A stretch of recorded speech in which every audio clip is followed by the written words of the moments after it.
Live from the world's capital markets, here are the latest financial headlines brought to you by News Factory. Hello and welcome to Wednesday's financial news. Stay with us for more market headlines.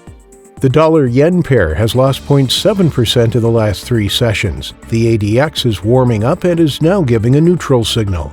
Bitcoin has gained 8.4% in the last three sessions. The ROC transitioned sharply into the negative area. The price of gold has added 1.2% in the last three sessions. The Williams indicator shifted sharply into the negative area. The price of crude oil has added 1.7% in the last three sessions. The stochastic RSI transitioned into the positive area. Those were today's major economic events, and now moving on to world financial headlines.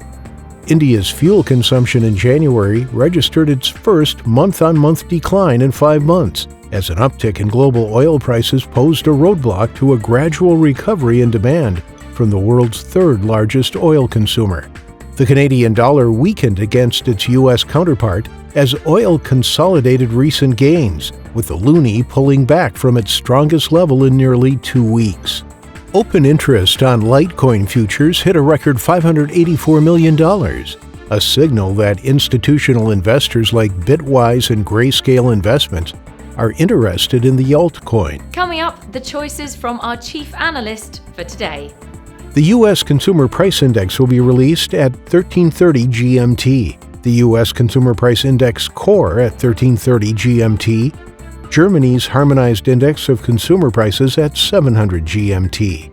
Germany's Consumer Price Index will be released at 700 GMT. The UK's NIESR GDP estimate at 1200 GMT. Japan's machine tool orders at 600 GMT. We hope that you've enjoyed Wednesday's market outlook.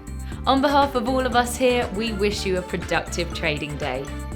Be sure to join us tomorrow morning for the latest news and events from the financial markets.